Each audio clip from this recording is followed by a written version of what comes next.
নমস্কার, ইনস্টা খবরে আপনাদেরকে স্বাগত। সাম্প্রতিক মার্কিন প্রেসিডেন্ট ডোনাল্ড ট্রাম্প ভারত থেকে আসা অনেক পণ্যের ওপর 25% শুল্ক আরোপের ঘোষণা করেছেন। এর প্রতিক্রিয়ায় ভারত সরকার যুক্তরাষ্ট্রের কিছু পণ্যের আমদানি বাড়ানোর কথা ভাবছে, যাতে আমেরিকার সাথে সম্পর্ক আরো উন্নত করা যায়। তবে ব্লুমবার্গের একটি রিপোর্ট অনুযায়ী এই তালিকায় কোনো নতুন প্রতিরক্ষা সরঞ্জাম যেমন F-35 যুদ্ধবিমান অন্তর্ভুক্ত থাকবে না। রিপোর্টে বলা হয়েছে যে ভারত তাৎক্ষণিক কোনো প্রতিষেধকমূলক পদক্ষেপ না নিয়ে দ্বিপাক্ষিক বাণিজ্যিক আলোচনা চালিয়ে যেতে চায়। ভারত যুক্তরাষ্ট্র থেকে প্রাকৃতিক গ্যাস, যোগাযোগ সরঞ্জাম এবং সোনার মতো পণ্য আমদানি বাড়াতে পারে। তবে প্রতিরক্ষা ক্রয়ের ক্ষেত্রে মোদী সরকার নতুন মার্কিন অস্ত্র কেনার কোনো পরিকল্পনা করছে না। এটি আরো গুরুত্বপূর্ণ কারণ ট্রাম্প ভারতকে রাশিয়া থেকে অস্ত্র এবং তেল কেনার জন্য অতিরিক্ত শাস্তির হুমকিও দিয়েছেন। ভারতের অবস্থান ও F-35 যুদ্ধবিমান ভারত আমেরিকাকে স্পষ্ট করে দিয়েছে যে তারা F-35 স্লথ যুদ্ধবিমান কেনার কোনো আগ্রহ দেখাচ্ছে না। এবছরের শুরুতে প্রধানমন্ত্রী হোয়াইট হাউস সফরের সময় ট্রাম্প ভারতকে এই জেট বিক্রির প্রস্তাব দিয়েছিল, কিন্তু ভারত যৌথভাবে প্রতিরক্ষা সরঞ্জাম তৈরি এবং ভারতে সেগুলো উৎপাদনের বেশি আগ্রহ দেখিয়েছে। ভারতের এই অবস্থানের অর্থ হলো যে তারা প্রায় 50 থেকে 60টি রাশিয়ান Su-57 পঞ্চম প্রজন্মের যুদ্ধবিমান কিনতে পারে। ভারত তার নিজস্ব পঞ্চম প্রজন্মের যুদ্ধবিমান AMCA advance medium combat aircraft তৈরি করেছে, কিন্তু সেটি 2035 সাল পর্যন্ত পুরোপুরি প্রস্তুত হবে না। তাই ভারতীয় বিমান বাহিনী চীন এবং পাকিস্তানের ক্রমবর্ধমান বিমান শক্তির মোকাবিলা করার জন্য 3টি স্কোয়াড্রন পঞ্চম প্রজন্মের যুদ্ধবিমান কেনার সিদ্ধান্ত নিয়েছে।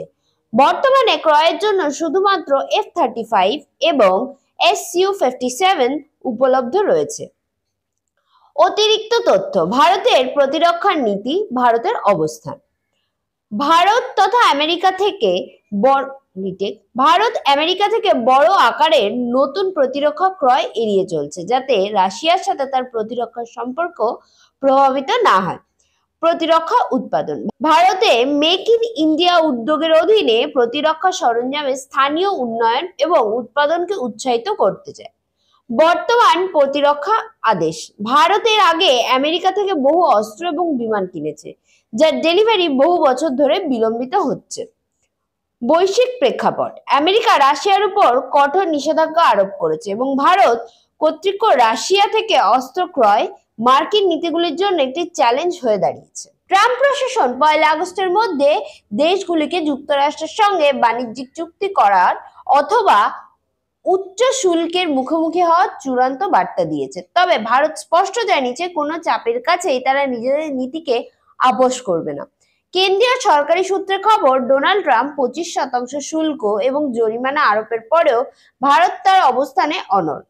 সরকারের মতে 4 ট্রিলিয়ন মার্কিন ডলারের একটি শক্তি অর্থনীতি হিসেবে ভারত যে কোনো চাপ মোকাবিলা সক্ষম। সরকার দেশের কৃষক এবং ক্ষুদ্র, ছোট, মাঝারি উদ্যোগগুলি কল্যাণে অগ্রাধিকার দিচ্ছে।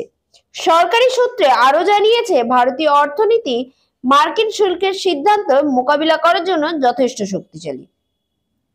সাবেক প্রধানমন্ত্রী অটল বিহারী বাজপেয়ীর আমলে পোখরান পরমাণু পরীক্ষার পর ভারতে সফলভাবে অর্থনৈতিক নিষেধাজ্ঞা মোকাবিলা করেছে।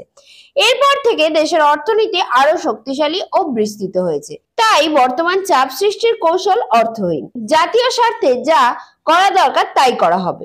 সম্প্রতি ট্রাম্প ভারত ও রাশিয়ার ঘনিষ্ঠ সম্পর্কে তীব্র সমালোচনা করে বলেছেন, দুটি দেশ একসঙ্গে তাদের মৃত অর্থনীতিগুলিকে নিচে নামাতে পারে। ভারতের সমস্ত পণ্যের ওপর 25% শুল্ক এবং রাশিয়ার সঙ্গে ভারতের অব্যাহত বাণিজ্যের উপর জরিমানার আরোপ ঘোষণা করার পরপরই তার এই মন্তব্য আসে। ট্রাম্প তার এক্স হ্যান্ডেলে পোস্ট করে বলেছেন, ভারত আমাদের বন্ধু, কিন্তু তাদের উচ্চ শুল্ক এবং রাশিয়া থেকে সামরিক সরঞ্জাম ও জ্বালানি ক্রয় তাদের নীতি নিয়ে উদ্বেগ বাড়িয়েছে, বিশেষ করে যখন বিশ্ব ইউক্রেনে রাশিয়ার সহিংসতা বন্ধ করতে চায়। এই যুদ্ধতেই তিনি ভারতের ওপর 25% শুল্ক এবং অতিরিক্ত জরিমানার আরোপের ঘোষণা করেছেন। ব্যুরো রিপোর্ট, ইনস্টা খবর।